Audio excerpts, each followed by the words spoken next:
অর্পিতা খুব সুন্দর সবকিছু সাজিয়ে গুছিয়ে রেডি, আর কি সুন্দর লাগছে দেখতে। আজকে সব সিঁদুর আলতার বাজার হয়েছে লোকনাথ লেগেসির থেকে, মাত্র এসে পৌঁছলো।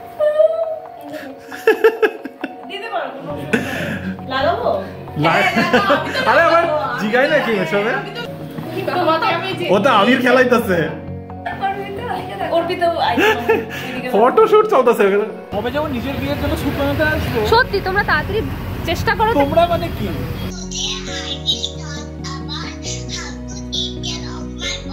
পেঁয়াজগুলোকে আগুনের উপরে দিয়ে দিচ্ছি, এগুলোকে হালকা হালকা করে পুড়িয়ে নেব একটু বাঙালিয়ানা টাচ আনার জন্য। এটার মধ্যে আলু দিয়ে এবার এটাকে একটু নাড়িয়ে চড়িয়ে দিই। অলসো একটা সাজেশন, ইফ পসিবল তোমাদের ডেইলি কুকিং গুলো শুট করো। আমরা আগেও বলেছি, আগের অনেক ভিডিওতেই বলেছি, আমরা কিন্তু সিলেটি নই, মানে স্পাউসদেরকে এন্ট্রি না দেওয়ার জায়গাটা আমরা রাখিনি, আমরা ওদেরকেও আমাদের পার্ট গ্রুপ করে নিয়েছি। So it's not cultural appropriation, it's cultural recognition.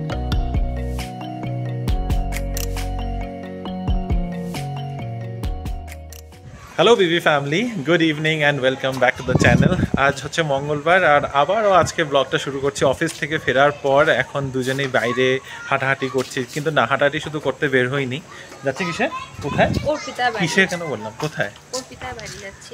হ্যাঁ, তো আমরা এখন যাচ্ছি অর্পিতার বাড়িতে। আমার কোনো কাজ নেই, কাজ আছে হলো রিনির। কিসের জন্য যাচ্ছি সেটা ওখানে গিয়ে তোমরা দেখতে পারবে, আর টাইটেল ডেসক্রিপশনে দেখে নিশ্চয়ই বুঝেও গেছো। তো এটা আবার আই থিঙ্ক 2022-তে ফার্স্ট টাইম রিনি এক্সপিরিয়েন্স করেছিল এই জিনিসটা, আর রিনির জন্য নতুন ছিল তখন। তো এই বছর আবার সবাই আছে একই জায়গাতে, তাই আবার যাওয়া হচ্ছে অম্বুবচির জন্য। আজকে কি হাওয়া, এখানে দাঁড়ানো যাচ্ছে না। আজকে সমানে শো শো শো আওয়াজ, শো শো সারাদিন অফিসে, মানে ভীষণ আওয়াজ, মনে হচ্ছে কী হচ্ছে। প্লাস ওয়াশরুমে আমাদের উপরে, মানে ওয়াশরুমে ঢুকতেছি, দরজা পর্যন্ত খুলতে পারছি না, এত হাওয়া। অর্পিতা খুব সুন্দর সবকিছু সাজিয়ে গুছিয়ে রেডি, আর কি সুন্দর লাগছে দেখতে। এটা প্রসাদ, আচ্ছা, আম দুধের প্রসাদ। আজকে সব সিঁদুর আলতার বাজার হয়েছে লোকনাথ লেগেসির থেকে, মাত্র এসে পৌঁছলো। সাথে লতিও এনেছি আমি লতিও আনিয়েছি আর লাউয়ের ডোগাও আনিয়েছি, কিন্তু কতগুলো লাউয়ের ডোগা আছে, অনেক অনেক। লাউ পাতা বড়া খাওয়া যাবে না, কালকে আমার অফিস, কালকে হবে না, এগুলি ফ্রিজে ঢুকবে। আরে যে সিঁদুর আর আলতা। কে এসেছে বাড়িতে? কে এসেছে বাড়িতে?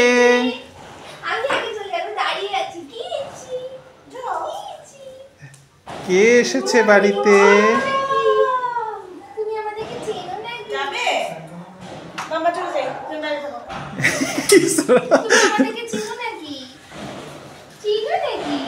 শাশুড়ি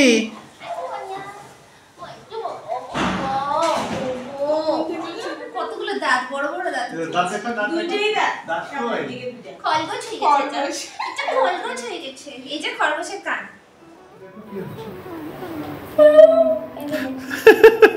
দিতে পারবো মা গো, ভরাবো না বলে না, মা এটা ভরাইছি না যাবে, এদিকে দেখো না তো কি আছে। আমি তো তোমাকে একটু ভরিয়ে দেব, এই খাতা নেই। তেল দিলে না তো, আমি তো তেল নিয়েছি। এই তেল লাগিয়ে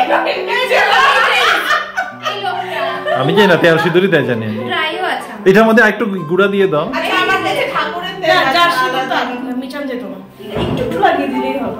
ওই যে কিচ্ছু, আরে খেলে বাট ও হ্যাঁ তেল আর দিয়ে দিয়ে সে তো কি ঠিক আছে, বেশি বলছো না যাবে। हम लोग एक और चाहिए, मैं एक बार पूछूं, मेरा तो आएगा शर्मिष्ठा, तो फोटो वीडियो लेना है। करो करो, तुम्हें जितना फोटो लेना है ले लो। লাগাবো আরে আমার জিগাই নাকি এসবে, আমি তো যাবে সেজন্য বলো। আর এমনি তো আরে ধুয়ে নেবে, এইটা দিয়ে ধুয়ে নিব তো কি না। আমার নাই হয় কাতেই আছে, আমার একই করেছি আমি সিদ্ধ শাক। আই বনি কি সমস্যা কেডা? না না শর্মিষ্ঠা আগলে আছে দিয়া, শর্মিষ্ঠা অফিসে গেছে, বেসিক্যালি অফিস থেকে আসে। দুইবার মানে দুই একজন এটা দিয়ে অল্প, হ্যাঁ অল্প করে না, এবার আমার বড় বড় প্যাটে ঠিক করাবো। ও যে কত বড় করে টিপ করেছে, তুমি তো ছোট করে টিপ করেছে, জানি দেখো তাই না, ওটা দেখে বুঝতে পারছি। ও মা, আমার শাশুড়ি দেখলে বলবে এই তো এই তো কি সবার শাশুড়িরা এক কথা বলে। তোমার মা বেশি খুশি হবে। ফটোশুট তিনজন একসঙ্গে ভালো। আচ্ছা আমি কিন্তু কালকে অফিসে যাব। আচ্ছা ঠিক আছে, সে তো আমিও যাবো। তো তুমি কি কথা সকালটার মুখ দিতে না? মুখ তো মুখ কোনেই দিয়ে এলাম। আচ্ছা আমি দেখে চলে আসি। আচ্ছা মামা তোমাকে আমি দিইনি, কিন্তু শুধু পল্লবী দিয়েছে। তোমাকে আমি যে ও তো আবির খেলাইতেছে, ও তো আবির খেলাইতেছে। তুমি দিতেই দেবো না। যাবো না। ফোন করে এক আজকে হবে। इधर से आप भी लगाओ, इधर से अच्छा रखो। कहाँ मतलब किसी को लगाओ? इधर से आप ऐसे तीनों गोल खड़े हो जाते हैं। अच्छा ऐसे अरे साफ करवा हो जाएगा। चाय देखो प्लीज। ওদেরকে ঠিক করে আচ্ছা তুমি দিয়ে দাও। এই ফটো তুলতেছ, ও তো ফটো তুলবে বলে চলে গেল। এই ফটোগ্রাফার এই সাইডে আসো, এই সাইডে ব্যাটারি কেমনি যাবো আমি এরকম? আসো তুমি আসো। পোস্টার দিতে দিতেছো তো একজন মাঝখানে জানো। আরে তিনজনে গোল করে দাঁড়াও না। হ্যাঁ বাস। তুমি আমারে লাগাও আমি লেগে লাগে। এমনে না একজনই জনজনরে লাগাও। আচ্ছা মানে দুই গালে দুইজন। অর্পিতা আইছে এদিকে। ফটোশুট চলতেছে, নিয়মটা করো আগে। নিয়ম এই যে আইছে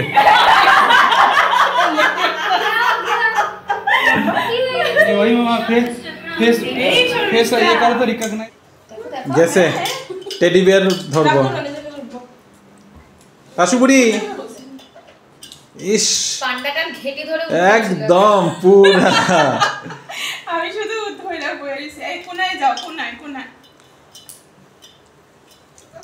ওটা গায়ে গিয়ে বসেছে। সিঁদুর ছাড়া এসেছি। কে না সিঁদুর এনেছে তো?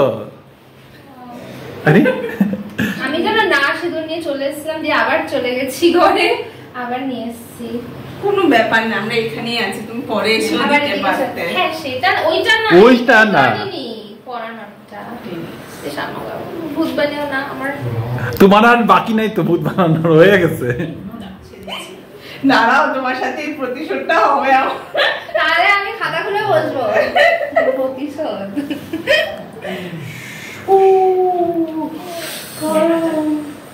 গমো না, গমো গমো। तुम्हारी बारी अब मेरी बारी। বেশি করে নিতে হবে। এত সুন্দর সুন্দর সাদা সাদা গাড়ি। আচ্ছা হ্যাঁ আমি না, সাইড আছে। আমার কাছে গুঁড়ো সিঁদুরটা শেষ হয়ে মানে ইয়ে হয়ে গেছে, সব তেল হয়ে গেছে। বাস এখন শর্মিষ্ঠা একদম ইচ্ছা মতো করবে। সিঁদুর মাখামাখি করে এখন ঘরে যাচ্ছি। এদিকে দেখো কি বাজি ফাটছে, কি ব্যাপার জানি না, কারো বিয়ে। মাঝে মাঝে এরকম ওকেশনটা ভালোই লাগে। আফটার 2 ইয়ার্স খুব এনজয় করলাম। এখন তো সন্ধ্যাতেও আসলো, কিন্তু আমাদের বেরিয়ে যেতে হচ্ছে। আমরা কেউ ছিলাম আমরা না। বাড়িতে ছিলাম, কিন্তু আমার বাড়িতে আমরা কোনোদিনও এই নিয়মটা দেখিনি, তাই আমি তো জানি না। তো এটা নতুন আমার এই জন্য। নিয়মটা একটু নর্থ ইস্টের দিকে বেশি প্রচলিত, কারণ গুয়াহাটিতে যখন কামাখ্যামার মন্দির আছে হ্যাঁ, ওই সাইডে একটু বেশি প্রচলিত এই জিনিসটা। কিন্তু শর্মিষ্ঠা তো ফ্রম গুয়াহাটি, বাট স্টিল ও জানে না। না জানে তো, বললো জানে না, এরকম হয় নাকি। যাই হোক, এই যে সাইডে যে রাস্তা দিয়ে আমি প্রতিদিন যাই, আর এখন আবার সেই রাস্তায় এমনই হচ্ছে। অফিস থেকে যাচ্ছি, আবার এই যে সাইডে যাচ্ছি। এই যে তিনজনে ঠাসাঠাসি করে বসে আছি অটোতে। এটা একটু প্ল্যানিং এর ভুল হয়েছে। যদি আমি আগে জানতাম, আমি ভাইকে বলতাম যে আমি ভাইকে ডাইরেক্ট বলতাম যে তুই ডাইরেক্ট চলে আয়, আমি ডাইরেক্ট এখানে এসে আমি পড়ছি। বলেছিলাম ওর অফিসের কাজ। আচ্ছা এই যে স্যারেতে অনেকদিন ধরেই আসা, এটা আমার একদম অফিসের রাস্তা, কিন্তু জানি না এই দোকানটার তো কোনোদিন আমি দেখিনি। Royal men's wear and textiles, একদম আমার অফিসের রাস্তাতে। কেন আসা হয়েছে ভাইয়ের জন্য স্যুট বানাতে। ভাইয়ের বন্ধুর বিয়ে আছে নভেম্বর মাসে। হ্যাঁ, প্লাস ওর কিছু ইন্টারভিউজ বা এসবের জন্য লাগবে বলেছে, তো একটা ভালো স্যুট বানাতে চাই, ফর্মাল টাইপ। কবে যাবো নিজের বিয়ের জন্য স্যুট বানাতে আসবো? সত্যি তোমরা তাড়াতাড়ি চেষ্টা করো। তোমরা মানে কি? তোমরা মানে মানে কি? মেয়ে করবে না? মেয়ে খুঁজে দাও, আমরা তো টায়ার্ড হয়ে গেছি মেয়ে খুঁজে খুঁজে।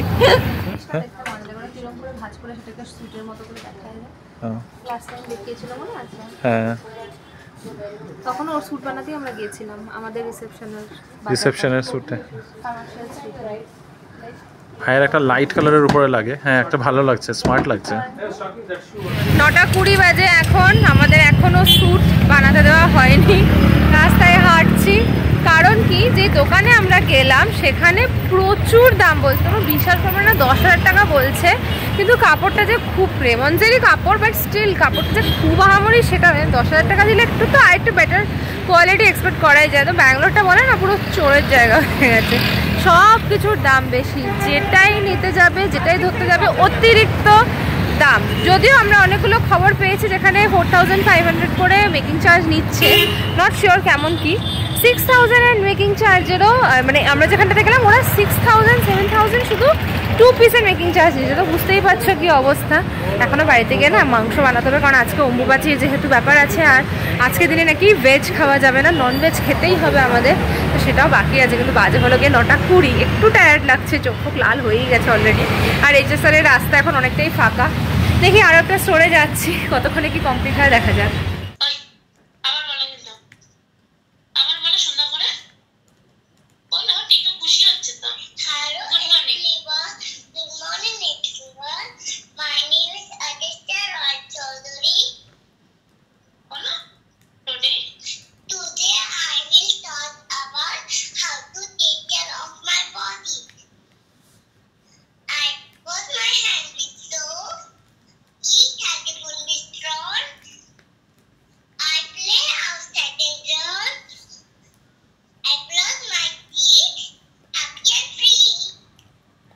Very good. Very good. Yay. Very good, মাম্মাম। এরকম করে থ্যাংক ইউ। মিমি আছে, মিমি, এই মিমি, মিমি, মিমি নাই, ভাই ডাকে তোমার ভাই না, কই গেল? মামাম কোথায় গেলে, কোথায় চলে গেলে? এই যে এসে পড়েছে মিমি।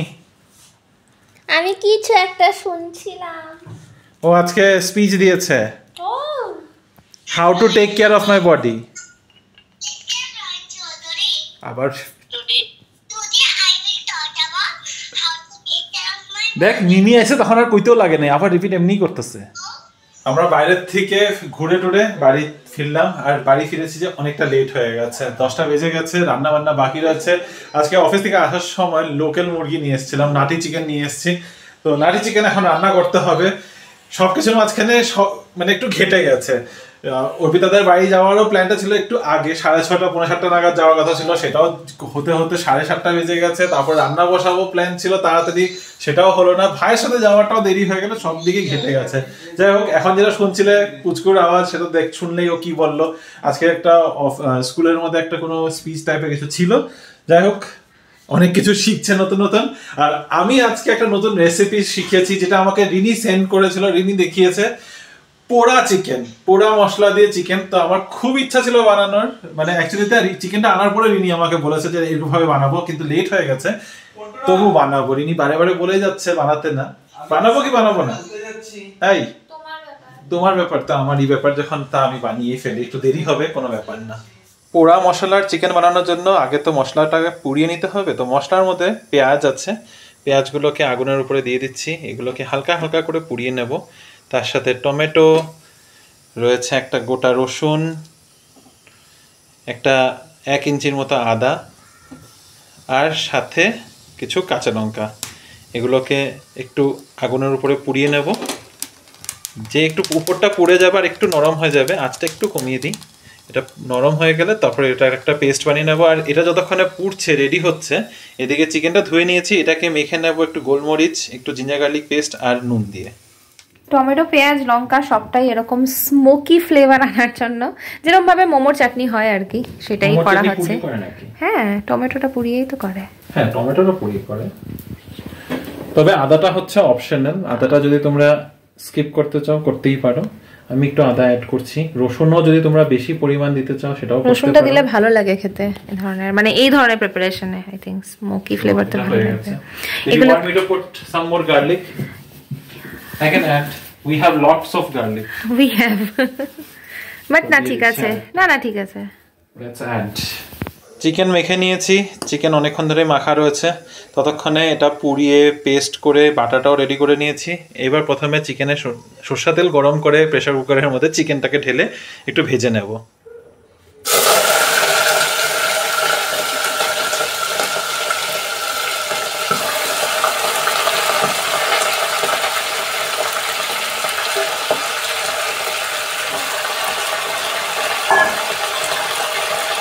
রেসিপিটা যেহেতু রিনি শেয়ার করেছে আমার সাথে, তো এই জন্য রিনিকে আমি সামনে রেখেছি ডাইরেকশন দেওয়ার জন্য। এরকম একদমই না, তুমি আমি দুজনে মিলে একসাথেই দেখেছি রেসিপিটা। না, তুমি আমাকে দেখিয়েছো, আমি তো দেখিনি। আমি তো ভেবেছিলাম আজকে এমনি ঝোল বানিয়ে নেবো, পাতলা লোকেল মুরগির ঝোল। এটাই ভালো লাগছে, কালারটা প্রচন্ড খিদে পেয়ে গেছে অ্যাকচুয়ালিতে। তো অনেকক্ষণ ধরে অ্যাকচুয়ালি বলছিলাম। পেস্টটাও রেডি হয়ে গেছে, আর এটাতে অ্যাকচুয়ালি কিছু লাগছে না মশলা বলতে গেলে, জাস্ট এটা ফ্রাই করে এই পেস্টটা বানানো আছে। জিরা গুঁড়ো, ধনে গুঁড়ো না, নাথিং। শুধু এখানে আছে হলো নুন, হলুদ আর লঙ্কার গুঁড়ো, কাশ্মীরি লঙ্কার গুঁড়ো দিয়ে আমি গোলমরিচ তো মেখেছি, তো এগুলো দিয়ে মেখে এখন এটাকে কষিয়ে তারপরে মশলাটা ঢেলে দেবো। বাস, এই যে মশলাটা রেডি আছে, বাস এটাকে দিয়ে দিলেই হবে। আচ্ছা, ওকে, ডান। এবার তুমি যেতে পারো। ওকে, মশলাটা এখন একদম ভালোভাবে কষিয়ে গেছে। এবার এটার মধ্যে জল ঢালার আগে আমি দিয়ে দিচ্ছি আলু। বাঙালি তো একটু বাঙালিয়ানা জিনিস টাচ করার জন্য, একটু বাঙালিয়ানা টাচ আনার জন্য এটার মধ্যে আলু দিয়ে এবার এটাকে একটু নাড়িয়ে চড়িয়ে দিই, একটু কষিয়ে দিই। জাস্ট আলুর মধ্যে একটু লেগে গেলেই হবে। তোমরা আলুটা ভেজেও ঢালতে পারো, আমি না ভেজে ডাইরেক্ট ঢেলে দিয়েছি। তারপর এর মধ্যে জল ঢেলে দেবো, কারণ সিদ্ধ হয়ে গেলে আলুটার মধ্যে এমনিই ঢুকে যাবে সব ফ্লেভার্স। দারুণ একটা রেসিপি বানিয়েছে আজকে, মনে তো হচ্ছে টেস্টি হবে, খুব ভালো গন্ধও বেরিয়েছে। এটা তোমার রেকমেন্ডেড রেসিপি, আমি এটা নিজে আমি খালি একবার ইনস্টাতে একটু দেখেছি, দেখে মনে হলো এটা ভালো হবে। মানে এতে লাস্টে ঘি আর ধনে পাতাটা হচ্ছে মাস্ট, খেতেই হবে। আর আমার প্রচন্ড খিদে পেয়ে গেছে, আমি কথা বলতে পারছি না। ফোনে কথা বলে যাচ্ছ, খেতে বসো। আজকে প্রচন্ড লেট হয়ে গেছে, ডিনারই করতে বসেছি প্রায় 12টা বাজতে 5 মিনিট আগে। ডিনার করে ওঠার পর তারপরে তো কাজকর্ম থাকি, যদিও রিনি ম্যাক্সিমামটা করে, কিচেন টিচেন পরিষ্কার করার এগুলো। এখন সব করে আস্তে আস্তে 1টা বেজে গেছে। রিনি এখন এই যে পিছন দিকে আমার নাইট টাইম রুটিন ঠিকঠাক করছে, আর আমি নিয়ে বসেছি তোমাদের কমেন্টসগুলো। রিনি থাকবে, ও পিছন দিকতে সাপোর্ট যোগদান দেবে আজকে। অর্গানাইজ করছি না, প্রচুর জিনিসপত্র আজকে বেরিয়ে গেছে। কি হচ্ছে? অর্গানাইজ করছি, প্রচুর আচ্ছা। জিনিসপত্র বেরিয়ে গেছে। তো শুরু করছি আজকে কমেন্টস গুলো। অমৃতা চ্যাটার্জি লিখেছে, waiting for the live Rini Mekhla দেখে মনটা খুশি খুশি হয়ে গেল। Thank you so much Amrita, ভালো লাগলো। আমার মেঘলার কালেকশনে তোমরা অনেকেই বলেছো, আমারও, আমি নিজে অবাক হয়ে গেছি, আমার কাছে এতগুলো মেঘলা আছে আমি জানতামই না। অনিন্দিতা পাল লিখেছে, ব্লগসগুলি বেশ ভালো হচ্ছে এখন, very relaxing to see. Also একটা সাজেশন, ইফ পসিবল তোমাদের ডেইলি কুকিংগুলো শুট করলে বেশ ভালো হয়। ঝিঙে সর্ষে আর ক্যাবেজ পকোড়া দেখতে বেশ দারুণ হয়েছে, রেসিপি প্লিজ শেয়ার করো। হ্যাঁ, এটা অ্যাকচুয়ালিতে হয় না, সত্যি কথা বলতে। আমাদের ডেইলি কুকিং এর এখন তাড়াহুড়ো করে হয়, একে তো ডেইলি কুকিংটা আমাদের রূপাই করে। এক্স্যাক্টলি, আর রিজন হচ্ছে এটা, এর আগে যখন আমরা রান্না করতাম, বা হয়তো তোমরা এটা নোটিস করেছো, উইকেন্ডে যখন আমরা কিছু রান্না করি সেটা আমরা চেষ্টা করি দেখানোর। বাট যেহেতু যখন রূপা দিদি রান্না করছে, ম্যাক্সিমামটা ওকে দিয়ে আমরা করানোর চেষ্টা করি। বুঝতেই পারছো, ওকে যখন টাকা পয়সা দেওয়া হচ্ছে, কাজটা আমরা চাইবো যে ওই পুরোটা করে ফেলুক। তো সেই জায়গাটাতে রান্না কি হচ্ছে না হচ্ছে সেটা দেখানোটা একটু অন্যরকম। কি হচ্ছে দেখতে পাচ্ছি, বাট রেসিপিগুলো আমরা দেখাতে পারছি না। আর যখন আমরা নিজেরা রান্না করি তখন এত তাড়াহুড়োতে রান্নাটা হয়, তখন অ্যাকচুয়ালি অনেক সময় ভুলেই যায় যে ভিডিও করতে হবে। হঠাৎ করে মাঝখানে খেয়াল হলে চলো ভিডিও করি, ওইটা এই জিনিসটা হয়। তাই রেসিপি শেয়ার করতে পারি না, একটু চেষ্টা করবো অন্যরকম কিছু বানালেই দেখাবো। তবে মনে হচ্ছে না রূপাইদি আরো বেশি দিন টিকবে করে। তো রূপাইদি না থাকলে তখন আবার রান্নার ভারটা আমাদের উপরে আসবে, তো তখন হয়তো হবে। সুস্মিতাদি লিখেছে, ছোলার ডাল আলুর দম দুটোই লুচির সঙ্গে খায় কলকাতার লোকেরাও, ফ্রাইড রাইস দিয়ে অনেক কম লোকই খায়। জানি না, রিনির খুব পছন্দ এই কারণে। পুজো বাড়িতে যে নিরামিষ মেনুটা হয় তাতে খুব কমন থাকে ফ্রাইড রাইস, পনির, আলুর দম, তার সাথে লুচিও থাকে অফকোর্স, তারপর ছোলার ডাল, তারপর একটা ফুলকপির তরকারি, চাটনি, পাঁপড়। এটা হচ্ছে খুব কমন মেনু যে কোনো পুজো বাড়িতে গেলে। তো সেই হিসেবেই আমি বলতাম যে আমার ভালো লাগে। লুচি আর ছোলার ডাল তো আমরাও অনেক খাই, আমরাও খাই, কিন্তু মানে আমার ফ্রাইড রাইস বা পোলাওয়ের সাথে আলুর দমের কম্বিনেশনটা আমি একেবারেই মেনে নিতে পারি না। এটা আমার অনেকে হয়তো পছন্দ করতেই পারে। বিপাশা দিদি দেখেছে, তোমরা সিলেটি, দারুণ খবর, আমিও সিলেটি, মাঝে মাঝে সিলেটিতে কথা বলো। আচ্ছা, আমরা আগেও বলেছি, আগের অনেক ভিডিওতেই বলেছি, আমরা কিন্তু সিলেটি নই। আমরা আমার যদি এমনি তুমি বাবার সাইড থেকে দেখো তাহলে আমরা কুমিল্লা, মার সাইড থেকে মা ঢাকা, তো আমরা একটা মিক্সড সামথিং। কিন্তু আমাদের যেটা আমরা যেই ভাষায় কথা বলি ওটা হচ্ছে একটা আসাম ত্রিপুরার একটা বাঙালি যেটা সিলেটি একেবারেই নয়। সিলেটি বলতে শুধু আমাদের গ্রুপের মধ্যে রাহুল আর অপো আছে, রাহুলও ভালো করে সিলেটি বলতে জানে না, অপো একটু পারে সিলেটি বলতে। অপোকে বলবো যদি তোমাদের সাথে সিলেটিতে এক দুটো ওয়ার্ড বলতে পারে তো বলবে। তবে আবারও বলছি আমরা কিন্তু আমাদের দুজনের মধ্যেই কোনো সিলেটি নেই, আর হ্যাঁ দূর দূর পর্যন্ত সিলেটির কোনো নেই আমাদের সাথে। ছন্দা লিখেছে সত্যি কাজিনসদের সাথে হ্যাং আউট ঠিক যেন থেরাপির কাজ করে। তোমাদের সব কাজিনসরাও কি ব্যাঙ্গালোরেই থাকে? আমিও যখন বাড়ি যাই অবশ্যই একবার সব কাজিনরা মিট আপ করি আমরা। খুব মজা আবার মাঝখানে হারিয়ে গেছে। খুব মজা জড়ি তবে খুব মজা করি হবে, আই থিঙ্ক করি লাইক থেকে জড়ি হয়ে গেছে। খুব মজা করি, তবে একটা জিনিস আমরা কিন্তু আমাদের মধ্যে স্পাউসদের এন্ট্রি দিই না। নিজেরা যেমন বিয়ের আগে বা ছোটবেলারা আড্ডা দিতাম ঠিক সেই ফিলটা রাখার জন্য নিজেদের মধ্যে একটু আড্ডা। রথযাত্রার ভিডিওটা দেখে অনেক হেল্প হলো। আমি এখন ব্যাঙ্গালোরে, তোমাদের ভিডিও দেখে আমিও আগ্রার জগন্নাথ স্বামী টেম্পলে যাব ঠিক করেছি। আর আগে কোনো আইডিয়াই ছিল না যে এখানে জগন্নাথ দেবের টেম্পলও আছে। আমি তো ভাবছি যদি তোমরা আসো দেখা হয়ে যেতে পারে আমাদের টাইম ম্যাচ হয়ে গেলে। ইচ্ছা তো আছে, আমার সত্যি খুব ইচ্ছা আছে। এই সপ্তাহে শুক্রবার পড়েছে, শুক্রবার দিন ওয়ার্ক ফ্রম হোমও থাকে, তো জানি না রিনি আসতে পারবে কিনা, কারণ রিনির অফিস যেতেই হবে। যদি আমি পারি আমি একবার জগন্নাথ মন্দিরের আমি রথযাত্রাতে সত্যি পার্টিসিপেট করতে পারিনি কখনো। রিনি লাস্ট ইয়ার যখন মার্ঘেরিটা ছিল, অ্যাকচুয়ালি যেদিন ও মার্ঘেরিটা গিয়ে পৌঁছেছে সেদিনই রথযাত্রা শুরু ছিল, আর ও তাও একটু পার্টিসিপেট করতে পারছে, আমি কোনোদিনও করতে পারিনি। আর ইচ্ছা আছে এইবার। তবে কাজিনসদের যেটা আমরা বললাম, হ্যাঁ তুমি যেটা কোশ্চেন জিজ্ঞাসা করলে আমার সব কাজিনসরাই কি ব্যাঙ্গালোরে থাকে কিনা, না আমার সব কাজিনসরা ব্যাঙ্গালোরে থাকে না। তবে আমরা যারা পিঠাপিঠি রয়েছি তারা মোটামুটি এখানেই আছে। যে ভাই আমার এসেছে এখানে মানে এসেছিল, সে ত্রিপুরার থেকে এসেছে, আগরতলায় থাকে, তো ও ওখান থেকে এসেছে। আরও আমার মানে যারা আমার থেকে অনেক বড় কাজিনসরা রয়েছে, আসামে কেউ আছে, কেউ কলকাতায় থাকে, তো দূরে দূরে ছড়িয়ে ছিটিয়ে রয়েছে। তবে ওই আর কি, হ্যাঁ আমাদের স্পাউস এন্ট্রি না দেওয়ার কিছু নেই, আমাদের স্পাউসরাও নিজেদের মধ্যে না খুব বন্ডিং নিয়ে ভালো, তো সেটার জন্য আমাদের ওই আনকমফোর্টেবল পজিশনে পড়তে হয় না। ওটাও দেখেছোই তোমরা যে রিয়ার মানে আমার বোনের হাজব্যান্ড বা আমার মিসেস অন্তরা তো ওরা সবাই ওই গ্রুপের একটা খুব সুন্দর পার্ট হয়ে গেছে। তো আমাদের ওই কাজিনসদের মধ্যে ইয়েদেরকে এন্ট্রি না দেওয়ার মানে স্পাউসদেরকে এন্ট্রি না দেওয়ার ওই জায়গাটা আমরা রাখিনি, আমরা ওদেরকেও আমাদের পার্ট গ্রুপ করে নিয়েছি। রাজেশ লিখেছে অনেকদিন পরে সিলেটি শূন্য খুব ভালো লাগলো। অ্যাগেন আমরা সিলেটি না, এটা যেটা কথা বলছি এটা আসামের বাঙাল ভাষা যেটা আমরা সবসময় বলে থাকি। আচ্ছা সরি, মৃদুলা আন্টি লিখেছে শাড়িগুলো খুব সুন্দর, thank you. I think you should say something শাড়িগুলো নিয়ে, শাড়িটা যেটা তুমি ওই যে ভানা সিঙ্গারটা লিখেছে।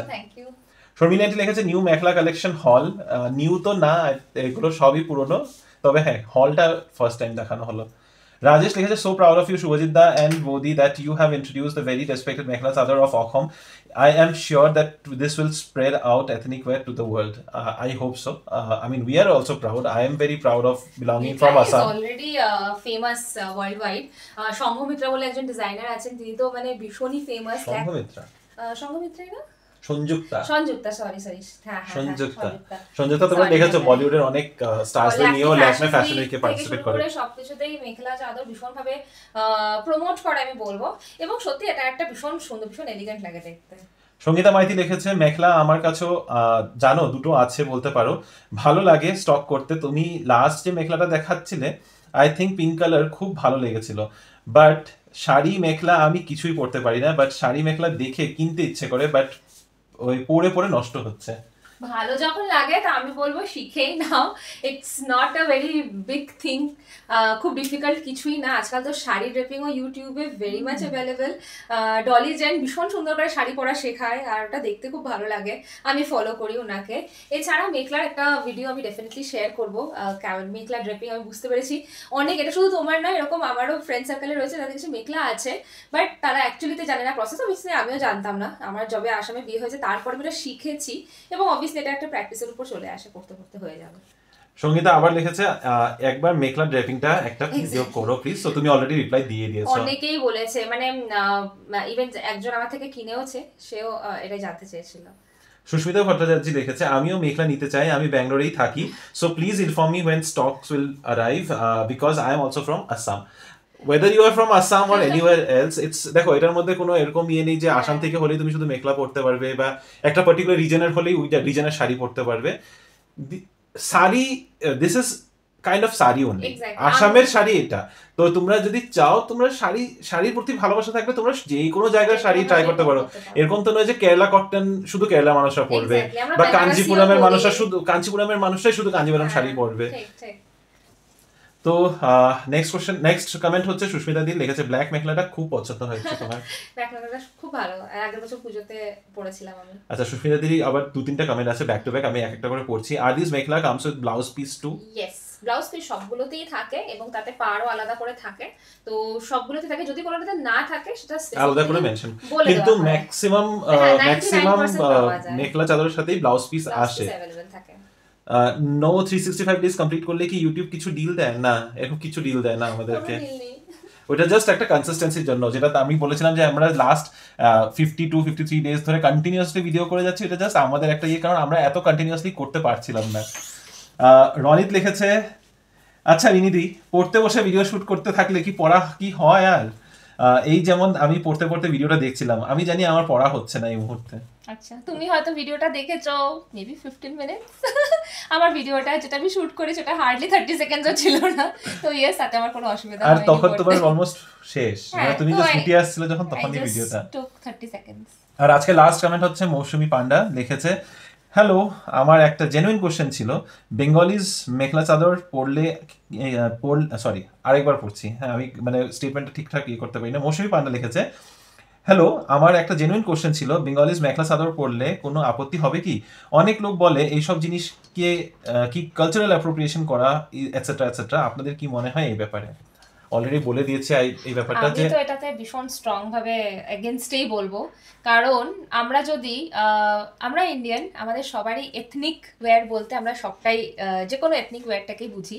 প্রথমত যদি আমরা সাউথ সিল্ক কেও অ্যাপ্রিশিয়েট করি এবং সেটা আমরা কালেকশনে রাখি, ইক্কত কোনোভাবেই বাঙালি শাড়ি নয়। যেটা রিনি বলার চেষ্টা করছে, I think correct me if I am wrong, ব্যাপারটা হচ্ছে যে sari is one of the ethnic attires যেটা ইন্ডিয়াতে প্রচলিত। এবার এক একটা রাজ্যের আলাদা ধরনের শাড়ি পরার স্টাইল আছে, আলাদা ধরনের শাড়ি রয়েছে, যেরকম মহারাষ্ট্রের নওয়ারি শাড়ি বা কাঞ্চিপুরমের কাঞ্চিপুরম শাড়িজ। তো কেউ যদি কাঞ্চিপুরম শাড়ি পরে, এবার কি ওখানে কি কালচারাল অ্যাপ্রোপ্রিয়েশনের দোহাই হল দেবে যে না তুমি কেন পরেছো? এরকম কিছুই হয় না। মেখলা চাদর যে কেউ পরতে পারে, প্রতিটা স্টাইলকে, যেরকম নওয়ারি শাড়ি যখন মারাঠিরা নিজেদের মতো করে পরে, রেসপেক্ট দ্যাট, সেটা লুকটাই অন্যরকম চলে আসে। বা পাটোলা যদি কেউ গুজরাটিরা যেভাবে পরে সামনে আঁচল দিয়ে, তার লুকটাও ওভাবেই এক্স্যাক্টলি। যে কোনো স্টাইলকে রেসপেক্ট করে যদি তুমি পরছো, wear anything anyhow you like। আর ইভেন বাঙালি শাড়ি যত সুন্দর লাগে আট পৌড়ে করে পরলে, সেটা তো বলাই লাগে। এক্স্যাক্টলি। তো এই যে বাঙালি শাড়ি যখন কোনো ভিডিও শুট হচ্ছে, এখন বাঙালি টাইপের স্টাইলের শাড়ি পরে, তখন কি তোমরা অফেন্ড হয়ে যাও যে না কেন বাঙালি স্টাইলের শাড়ি পরেছে, অন্য কেউ বাঙালি ছাড়া কেন শাড়ি পরেছে? আমরাও খুশি হই, দেখো দেখো বাঙালি স্টাইলে পরেছে, তো এটা কেন হয়? So exactly. তো অ্যাসামিসরাও কিন্তু কিছু মনে করে না যদি তোমরা মেখলা চাদর পরো। ওরা even they feel very happy যে হ্যাঁ, ওদের যেটা শুধু ওদের মধ্যে লিমিটেড ছিল, ওটা এখন মানুষও রেকগনাইজ করছে, ওদের একটা কালচারাল জিনিসটা রেকগনিশন পাচ্ছে। So it's not cultural appropriation, it's cultural recognition. So চলো, আজকের ভিডিওটা আশা করছি সবাই সবার উত্তরটা পেয়ে গেছো। আজকের ভিডিওটাকে এখানেই শেষ করছি, অনেকটা লম্বা হয়ে গেছে। ওই গল্প করতে বসলে যেটা হয়, বক বক বক বক বক বক কন্টিনিউয়াস চলে যায়। তো তোমাদের সাথে দেখা হবে আবার একটা নতুন দিন, নতুন ব্লগ, নতুন গল্প নিয়ে। ভালো থেকো, সুস্থ থেকো। আর আজকে যদি ভিডিওটা ভালো লেগে থাকে, please do like, share, comment and subscribe to our channel Bengaluru Bengalis. ভালো থাকবে, সুস্থ থাকবে। পরে একটা নতুন ইন্টারেস্টিং ব্লগে আবার দেখা হচ্ছে। Bye bye, good night. Good night.